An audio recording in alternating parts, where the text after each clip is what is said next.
بسم اللہ الرحمن الرحیم۔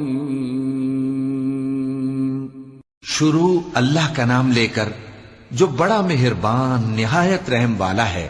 طاسیم میم، یہ کتاب روشن کی آیتیں ہیں۔ اے پیغمبر، ہم تمہیں موسیٰ اور فرعون کے کچھ حالات مومن لوگوں کے سنانے کے لیے صحیح صحیح سناتے ہیں کہ فرعون نے ملک میں سر اٹھا رکھا تھا اور وہاں کے باشندوں کو گروہ گروہ بنا رکھا تھا۔ ان میں سے ایک گروہ کو یہاں تک کمزور کر دیا تھا کہ ان کے بیٹوں کو ذبح کر ڈالتا اور ان کی لڑکیوں کو زندہ رہنے دیتا۔ بے شک وہ مفسدوں میں تھا، اور ہم چاہتے تھے کہ جو لوگ ملک میں کمزور کر دیے گئے ہیں ان پر احسان کریں اور ان کو پیشوا بنائیں اور انہیں ملک کا وارث بنائیں، اور ملک میں ان کو قدرت دیں، اور فرعون اور حامان اور ان کے لشکر کو وہ چیز دکھا دیں جس سے وہ ڈرتے تھے۔ اور ہم نے موسیٰ کی ماں کی طرف وحی بھیجی کہ اس کو دودھ پلاؤ، پھر جب تم کو اس کے بارے میں کچھ خوف پیدا ہو تو اسے دریا میں ڈال دینا، اور نہ تو خوف کرنا اور نہ رنج کرنا، ہم اس کو تمہارے پاس واپس پہنچا دیں گے اور بعد میں اسے پیغمبر بنا دیں گے۔ سو فرعون کے لوگوں نے اس کو اٹھا لیا، اس لیے کہ نتیجہ یہ ہونا تھا کہ وہ ان کا دشمن اور ان کے لیے موجب غم ہو۔ بے شک فرعون اور حامان اور ان کے لشکر غلطی پر تھے، اور فرعون کی بیوی نے کہا کہ یہ میری اور تمہاری دونوں کی آنکھوں کی ٹھنڈک ہے، اس کو قتل نہ کرنا، شاید یہ ہمیں فائدہ پہنچائے یا ہم اسے بیٹا بنا لیں۔ اور وہ انجام سے بے خبر تھے۔ اور موسیٰ کی ماں کا دل بے قرار ہو گیا۔ اگر ہم ان کے دل کو مضبوط نہ کر دیتے تو قریب تھا کہ وہ اس غم کو ظاہر کر دیتی۔ ہم چاہتے تھے کہ وہ مومنوں میں رہیں، اور والدہ موسیٰ نے اس کی بہن سے کہا کہ اس کے پیچھے پیچھے چلی جا، تو وہ اسے دور سے دیکھتی رہی، اور ان لوگوں کو کچھ خبر نہ تھی۔ اور ہم نے پہلے ہی سے اس پر دائیوں کے دودھ حرام کر دیے تھے۔ تو موسیٰ کی بہن نے کہا کہ میں تمہیں ایسے گھر والے بتاؤں کہ تمہارے لیے اس بچے کو پالیں اور اس کی خیرخواہی سے پرورش کریں۔ سو ہم نے اس طریق سے ان کو ان کی ماں کے پاس واپس پہنچا دیا تاکہ ان کی آنکھیں ٹھنڈی ہوں اور وہ غم نہ کھائیں، اور معلوم کر لیں کہ اللہ کا وعدہ سچا ہے، لیکن اکثر لوگ نہیں جانتے۔ اور جب موسیٰ جوانی کو پہنچے اور بھرپور جوان ہو گئے تو ہم نے ان کو حکمت اور علم عنایت کیا، اور ہم نیکوکاروں کو ایسا ہی بدلہ دیا کرتے ہیں۔ اور وہ ایسے وقت شہر میں داخل ہوئے کہ وہاں کے باشندے بے خبر ہو رہے تھے، تو دیکھا کہ وہاں دو شخص لڑ رہے تھے، ایک تو موسیٰ کی قوم کا ہے اور دوسرا ان کے دشمنوں میں سے۔ تو جو شخص ان کی قوم میں سے تھا اس نے دوسرے شخص کے مقابلے میں جو موسیٰ کے دشمنوں میں سے تھا مدد طلب کی، تو موسیٰ نے اس کو مکہ مارا اور اس کا کام تمام کر دیا۔ کہنے لگے کہ یہ تو شیطانی کام ہوا، بے شک وہ انسان کا دشمن ہے، کھلا بہکانے والا ہے۔ بولے کہ اے پروردگار، میں نے اپنے آپ پر ظلم کیا، سو تو مجھے بخش دے، تو اللہ نے ان کو بخش دیا، بے شک وہ بخشنے والا ہے، مہربان ہے۔ کہنے لگے کہ اے پروردگار، تو نے جو مجھ پر مہربانی فرمائی ہے تو میں بھی آئندہ کبھی گناہ گاروں کا مددگار نہ بنوں گا۔ الغرض صبح کے وقت شہر میں ڈرتے ڈرتے داخل ہوئے کہ دیکھیں کیا ہوتا ہے، تو ناگہاں وہی شخص جس نے کل ان سے مدد مانگی تھی پھر ان کو پکار رہا ہے۔ موسیٰ نے اس سے کہا کہ تو بڑا بہکا ہوا ہے۔ پھر جب موسیٰ نے ارادہ کیا کہ اس شخص کو جو ان دونوں کا دشمن تھا پکڑ لیں، تو وہ بول اٹھا کہ جس طرح تم نے کل ایک شخص کو مار ڈالا تھا اسی طرح چاہتے ہو کہ تم مجھے بھی مار ڈالو۔ تم تو یہی چاہتے ہو کہ ملک میں ظلم و ستم کرتے پھرو، اور یہ نہیں چاہتے کہ صلح کرانے والوں میں سے ہو جاؤ۔ اور ایک شخص شہر کی پرلی طرف سے دوڑتا ہوا آیا، بولا کہ اے موسیٰ، اہل دربار تمہارے بارے میں مشورے کرتے ہیں کہ تم کو مار ڈالیں، سو تم یہاں سے نکل جاؤ، میں تمہارا خیر خواہ ہوں۔ چنانچہ موسیٰ وہاں سے ڈرتے ڈرتے نکل کھڑے ہوئے کہ دیکھیں کیا ہوتا ہے، اور دعا کرنے لگے کہ اے پروردگار، مجھے ظالم لوگوں سے نجات دے۔ اور جب انہوں نے مدین کی طرف رخ کیا تو کہنے لگے امید ہے کہ میرا پروردگار مجھے سیدھا رستہ بتائے۔ اور جب مدین کے پانی کے مقام پر پہنچے تو دیکھا کہ وہاں لوگ جمع ہو رہے اور اپنے مویشیوں کو پانی پلا رہے ہیں، اور ان کے ایک طرف دو عورتیں اپنی بکریوں کو روکے کھڑی ہیں۔ موسیٰ نے ان سے کہا تمہارا کیا کام ہے؟ وہ بولی کہ جب تک چرواہے اپنے جانوروں کو لے نہ جائیں ہم پانی نہیں پلا سکتے، اور ہمارے والد بڑی عمر کے بوڑھے ہیں۔ تو موسیٰ نے ان کے لیے بکریوں کو پانی پلا دیا، پھر سائے کی طرف چلے گئے۔ اور کہنے لگے کہ پروردگار میں اس کا محتاج ہوں کہ تو مجھ پر اپنی نعمت نازل فرمائے۔ تھوڑی دیر کے بعد ان میں سے ایک عورت جو شرماتی اور لجاتی چلی آتی تھی موسیٰ کے پاس آئی، کہنے لگی کہ تم کو میرے والد بلاتے ہیں کہ تم نے جو ہمارے لیے پانی پلایا تھا اس کی تم کو اجرت دیں۔ پھر جب وہ ان کے پاس آئے اور ان سے اپنا ماجرا بیان کیا تو انہوں نے کہا کہ کچھ خوف نہ کرو، تم ظالم لوگوں سے بچ آئے ہو۔ ایک لڑکی بولی کہ ابا ان کو نوکر رکھ لیجئے، کیونکہ بہترین نوکر جو آپ رکھیں وہ ہے جو توانا ہو، امانت دار ہو۔ انہوں نے موسیٰ سے کہا کہ میں چاہتا ہوں کہ اپنی ان 2 بیٹیوں میں سے ایک کو تم سے بیاہ دوں، اس عہد پر کہ تم 8 برس میری خدمت کرو، پھر اگر 10 سال پورے کر دو تو وہ تمہاری طرف سے احسان ہوگا، اور میں تم پر تکلیف ڈالنی نہیں چاہتا، تم مجھے انشاءاللہ نیک لوگوں میں پاؤ گے۔ موسیٰ نے کہا کہ مجھ میں اور آپ میں یہ عہد پختہ ہوا، میں جو مدت چاہوں پوری کر دوں، پھر مجھ پر کوئی زیادتی نہ ہو، اور ہم جو معاہدہ کرتے ہیں اللہ اس پر گواہ ہے۔ پھر جب موسیٰ نے مدت پوری کر دی اور اپنے گھر کے لوگوں کو لے کر چلے تو طور کی طرف سے آگ دکھائی دی۔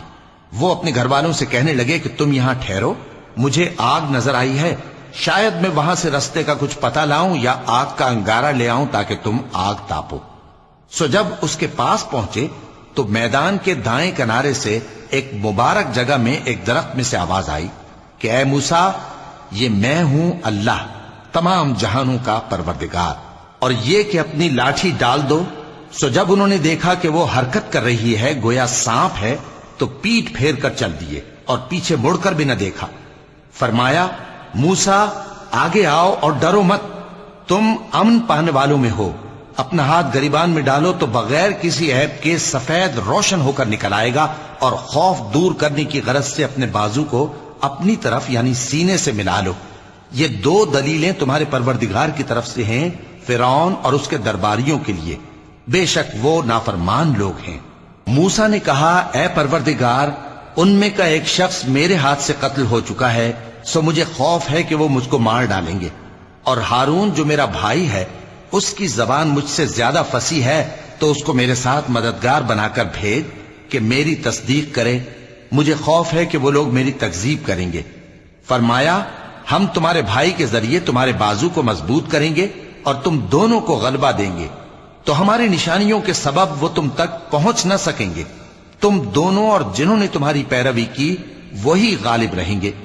پھر جب موسیٰ ان کے پاس ہماری کھلی نشانیاں لے کر آئے تو وہ کہنے لگے کہ یہ تو جادو ہے جو اس نے بنا کھڑا کیا ہے، اور یہ باتیں ہم نے اپنے اگلے باپ دادا میں تو کبھی سنی نہیں۔ اور موسیٰ نے کہا کہ میرا پروردگار اس شخص کو خوب جانتا ہے جو اس کی طرف سے ہدایت لے کر آیا ہے اور جس کے لیے عاقبت کا گھر یعنی بہشت ہے، بے شک ظالم کامیاب نہیں ہوں گے۔ اور فرعون نے کہا کہ اے اہل دربار، میں اپنے سوا کسی کو تمہارا خدا نہیں جانتا، سو اے حامان میرے لیے گارے کو آگ لگا کر اینٹیں پکا دو، پھر ایک اونچا محل بنا دو تاکہ میں موسیٰ کے خدا کی طرف چڑھ کر اسے جھانک لوں، اور میں تو اسے جھوٹا سمجھتا ہوں۔ اور وہ اور اس کے لشکر ملک میں ناحق مغرور ہو رہے تھے اور خیال کرتے تھے کہ وہ ہماری طرف لوٹ کر نہیں آئیں گے، تو ہم نے اسے اور اس کے لشکروں کو پکڑ لیا، آخر ہم نے انہیں سمندر میں پھینک دیا، سو دیکھ لو کہ ظالموں کا کیسا انجام ہوا۔ اور ہم نے ان کو پیشوا بنایا تھا، وہ لوگوں کو دوزخ کی طرف بلاتے تھے، اور قیامت کے دن ان کی مدد نہیں کی جائے گی، اور اس دنیا میں ہم نے ان کے پیچھے لعنت لگا دی، اور وہ قیامت کے روز بھی بدحالوں میں ہوں گے۔ اور ہم نے پہلی امتوں کے ہلاک کرنے کے بعد موسیٰ کو کتاب دی جو لوگوں کے لیے بصیرت اور ہدایت اور رحمت ہے تاکہ وہ نصیحت حاصل کریں۔ اور جب ہم نے موسیٰ کی طرف حکم بھیجا تھا تو تم طور کی مغربی جانب نہیں تھے اور نہ اس واقعے کے دیکھنے والوں میں تھے، لیکن ہم نے موسیٰ کے بعد کئی امتوں کو پیدا کیا، پھر ان پر ایک لمبی مدت گزر گئی، اور نہ تم مدین والوں میں رہنے والے تھے کہ ان کو ہماری آیتیں پڑھ پڑھ کر سناتے تھے، اور ہاں ہم ہی تو پیغمبر بھیجنے والے تھے، اور نہ تم اس وقت جبکہ ہم نے موسیٰ کو آواز دی طور کے کنارے تھے، بلکہ تمہارا بھیجا جانا تمہارے پروردگار کی رحمت ہے تاکہ تم ان لوگوں کو جن کے پاس تم سے پہلے کوئی خبردار کرنے والا نہیں آیا خبردار کرو تاکہ وہ نصیحت حاصل کریں۔ اور اے پیغمبر، ہم نے تم کو اس لیے بھیجا ہے کہ ایسا نہ ہو کہ اگر ان اعمال کے سبب جو ان کے ہاتھ آگے بھیج چکے ہیں ان پر کوئی مصیبت واقع ہو تو یہ کہنے لگیں کہ اے پروردگار تو نے ہماری طرف کوئی پیغمبر کیوں نہ بھیجا کہ ہم تیری آیتوں کی پیروی کرتے اور ایمان لانے والوں میں ہوتے۔ پھر جب ان کے پاس ہماری طرف سے حق آ پہنچا تو کہنے لگے کہ جیسی نشانیاں موسیٰ کو ملی تھیں ویسی اس کو کیوں نہیں ملی؟ کیا جو نشانیاں پہلے موسیٰ کو دی گئی تھی انہوں نے ان سے کفر نہیں کیا؟ کہنے لگے کہ دونوں جادوگر ہیں ایک دوسرے کے موافق، اور بولے کہ ہم سب سے منکر ہیں۔ کہہ دو کہ اگر سچے ہو تو تم اللہ کے پاس سے کوئی اور کتاب لے آؤ جو ان دونوں کتابوں سے بڑھ کر ہدایت کرنے والی ہو تاکہ میں بھی اسی کی پیروی کروں۔ پھر اگر یہ تمہاری بات قبول نہ کریں تو جان لو کہ یہ صرف اپنی خواہشوں کی پیروی کرتے ہیں، اور اس سے زیادہ کون گمراہ ہوگا جو اللہ کی ہدایت کو چھوڑ کر اپنی خواہش کے پیچھے چلے۔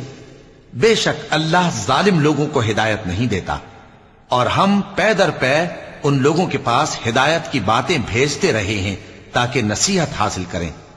جن لوگوں کو ہم نے اس سے پہلے کتاب دی تھی وہ اس پر ایمان لے آتے ہیں، اور جب قرآن ان کو پڑھ کر سنایا جاتا ہے تو کہتے ہیں کہ ہم اس پر ایمان لے آئے۔ بے شک یہ ہمارے پروردگار کی طرف سے برحق ہے اور ہم تو اس سے پہلے کے حکم بردار ہیں۔ ان لوگوں کو دگنا بدلہ دیا جائے گا کیونکہ صبر کرتے رہے ہیں اور بھلائی کے ساتھ برائی کو دور کرتے ہیں، اور جو مال ہم نے ان کو دیا ہے اس میں سے خرچ کرتے ہیں، اور جب بیہودہ بات سنتے ہیں تو اس سے منہ پھیر لیتے ہیں اور کہتے ہیں کہ ہم کو ہمارے اعمال اور تم کو تمہارے اعمال، تم کو سلام، ہم جاہلوں کو نہیں چاہتے۔ اے نبی تم جس کو دوست رکھتے ہو اسے ہدایت نہیں کر سکتے، بلکہ اللہ ہی جس کو چاہتا ہے ہدایت کرتا ہے، اور وہ ہدایت پانے والوں کو خوب جانتا ہے۔ اور کہتے ہیں کہ اگر ہم تمہارے ساتھ ہدایت کی پیروی کریں تو اپنے ملک سے اچک لیے جائیں۔ کیا ہم نے ان کو حرم میں جو امن کا مقام ہے جگہ نہیں دی، جہاں ہر قسم کے میوے پہنچائے جاتے ہیں بطور رزق ہماری طرف سے؟ لیکن ان میں سے اکثر نہیں جانتے۔ اور ہم نے بہت سی بستیوں کو ہلاک کر ڈالا جو اپنی عیش والی زندگی میں اترا رہے تھے، سو یہ ان کے مکانات ہیں جو ان کے بعد آباد ہی نہیں ہوئے مگر بہت کم، اور ان کے بعد ہم ہی وارث ہوئے۔ اور تمہارا پروردگار بستیوں کو ہلاک نہیں کیا کرتا جب تک ان کے بڑے شہر میں پیغمبر نہ بھیج لے جو ان کو ہماری آیتیں پڑھ پڑھ کر سنائے، اور ہم بستیوں کو ہلاک نہیں کیا کرتے مگر اس حالت میں کہ وہاں کے باشندے ظالم ہوں۔ اور اے لوگو جو چیز تم کو دی گئی ہے سو وہ دنیا کی زندگی کا فائدہ اور اس کی زینت ہے، اور جو اللہ کے پاس ہے وہ بہتر اور ہمیشہ باقی رہنے والی ہے۔ کیا تم سمجھتے نہیں؟ بھلا جس شخص سے ہم نے اچھا وعدہ کیا اور وہ اسے حاصل کرنے والا ہے تو کیا وہ اس شخص کا سا ہے جس کو ہم نے دنیا کی زندگی کے فائدے سے بہرہ مند کیا، پھر وہ قیامت کے روز ان لوگوں میں ہو جو گرفتار کر کے حاضر کیے جائیں گے؟ اور جس روز اللہ ان کو پکارے گا سو کہے گا کہ میرے وہ شریک کہاں ہیں جن کا تمہیں دعویٰ تھا؟ تو جن لوگوں پر عذاب کا حکم ثابت ہو چکا ہوگا وہ کہیں گے کہ اے ہمارے پروردگار، یہ وہ لوگ ہیں جن کو ہم نے گمراہ کیا تھا، اور جس طرح ہم خود گمراہ ہوئے تھے اسی طرح ہم نے ان کو گمراہ کیا تھا۔ اب ہم تیری طرف متوجہ ہو کر ان سے بیزار ہوتے ہیں، یہ ہمیں نہیں پوچھتے تھے۔ اور کہا جائے گا کہ اپنے شریکوں کو بلاؤ، سو وہ ان کو پکاریں گے تو وہ ان کو جواب نہ دے سکیں گے، اور جب عذاب کو دیکھ لیں گے تو تمنا کریں گے کہ کاش وہ ہدایت یاب ہوتے۔ اور جس روز اللہ ان کو پکارے گا اور کہے گا کہ تم نے پیغمبروں کو کیا جواب دیا تھا، تو اس روز ان پر خبریں بند ہو جائیں گی، پھر وہ آپس میں کچھ بھی نہ پوچھ سکیں گے۔ سو رہا وہ شخص جس نے توبہ کی اور ایمان لایا اور عمل نیک کیے تو امید ہے کہ وہ کامیاب ہونے والوں میں ہو۔ اور تمہارا پروردگار جو چاہتا ہے پیدا کرتا ہے اور جسے چاہتا ہے برگزیدہ کر لیتا ہے، ان کو اس کا اختیار نہیں ہے۔ یہ جو شرک کرتے ہیں اللہ اس سے پاک و بالاتر ہے، اور ان کے سینے جو کچھ مخفی کرتے ہیں اور جو یہ ظاہر کرتے ہیں تمہارا پروردگار اس کو جانتا ہے۔ اور وہی اللہ ایسا ہے کہ اس کے سوا کوئی معبود نہیں، دنیا اور آخرت میں اسی کی تعریف ہے اور اسی کا حکم چلتا ہے، اور اسی کی طرف تم لوٹائے جاؤ گے۔ کہو بھلا دیکھو تو اگر اللہ تم پر ہمیشہ قیامت کے دن تک رات کی تاریکی کیے رہے تو اللہ کے سوا کون معبود ہے جو تم کو روشنی لا دے؟ تو کیا تم سنتے نہیں؟ کہو کہ بھلا دیکھو تو اگر اللہ تم پر ہمیشہ قیامت تک دن کیے رہے تو اللہ کے سوا کون معبود ہے کہ تم کو رات لا دے جس میں تم آرام کرو؟ تو کیا تم دیکھتے نہیں؟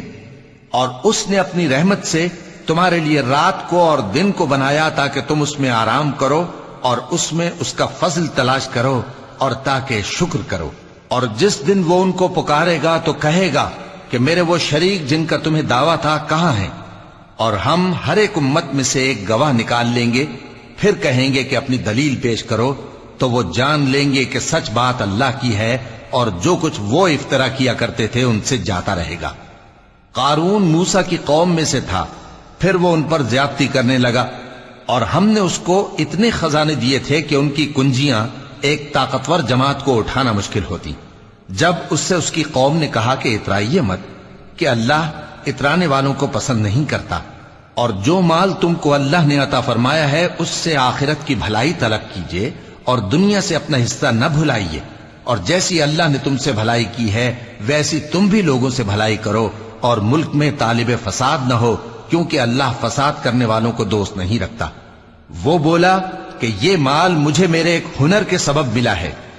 کیا اس کو معلوم نہیں تھا کہ اللہ نے اس سے پہلے بہت سی امتیں جو اس سے قوت میں بڑھ کر اور جمعیت میں بیشتر تھیں ہلاک کر ڈالی تھیں، اور گناہگاروں سے ان کے گناہوں کے بارے میں پوچھا نہیں جائے گا؟ تو ایک روز قارون بڑی آرائش اور ٹھاٹ سے اپنی قوم کے سامنے نکلا۔ جو لوگ دنیا کی زندگی کے طالب تھے کہنے لگے کہ جیسا مال و متاع قارون کو ملا ہے کاش ایسا ہی ہمیں بھی ملے، وہ تو بڑے نصیب والا ہے۔ اور جن لوگوں کو علم دیا گیا تھا وہ کہنے لگے کہ تم پر افسوس، مومنوں اور نیکوکاروں کے لیے جو ثواب اللہ کے ہاں تیار ہے وہ کہیں بہتر ہے، اور وہ صرف صبر کرنے والوں ہی کو ملے گا۔ پس ہم نے قارون کو اور اس کی حویلی کو زمین میں دھسا دیا، تو اللہ کے سوا کوئی جماعت اس کی مددگار نہ ہو سکی اور نہ وہ بدلہ لے سکا۔ اور وہ لوگ جو کل اس کے رتبے کی تمنا کرتے تھے صبح کو کہنے لگے ہائے شامت، اللہ ہی تو اپنے بندوں میں سے جس کے لیے چاہتا ہے رزق فراخ کر دیتا ہے اور جس کے لیے چاہتا ہے تنگ کر دیتا ہے۔ اگر اللہ ہم پر احسان نہ کرتا تو ہمیں بھی دھسا دیتا۔ ہائے خرابی، کافر کامیاب نہیں ہوتے۔ وہ جو آخرت کا گھر ہے ہم نے اسے ان لوگوں کے لیے تیار کر رکھا ہے جو ملک میں ظلم اور فساد کا ارادہ نہیں رکھتے، اور انجام نیک تو پرہیزگاروں ہی کا ہے۔ جو شخص نیکی لے کر آئے گا اس کے لیے اس سے بہتر صلہ ہوگا، اور جو برائی لائے گا تو جن لوگوں نے برے کام کیے ان کو بدلہ بھی اسی طرح کا ملے گا جس طرح کے وہ کام کرتے تھے۔ اے پیغمبر، جس اللہ نے تم پر قرآن کے احکام کو فرض کیا ہے وہ تمہیں پہلی جگہ لوٹا دے گا۔ کہہ دو کہ میرا پروردگار اس شخص کو بھی خوب جانتا ہے جو ہدایت لے کر آیا اور اس کو بھی جو کھلی گمراہی میں ہے۔ اور اے نبی، تمہیں امید نہ تھی کہ تم پر یہ کتاب نازل کی جائے گی مگر تمہارے پروردگار کی مہربانی سے نازل ہوئی، سو تم ہرگز کافروں کے مددگار نہ ہونا، اور وہ تمہیں اللہ کی آیتوں کی تبلیغ سے بعد اس کے کہ وہ تم پر نازل ہو چکی ہیں روک نہ دیں، اور اپنے پروردگار کو پکارتے رہو اور مشرکوں میں سے ہرگز نہ ہو جانا، اور اللہ کے ساتھ کسی اور کو معبود سمجھ کر نہ پکارنا۔ اس کے سوا کوئی معبود نہیں، اس کی ذات پاک کے سوا ہر چیز فنا ہونے والی ہے، اسی کا حکم چلتا ہے اور اسی کی طرف تم لوٹ کر جاؤ گے۔ صدق اللہ العظیم۔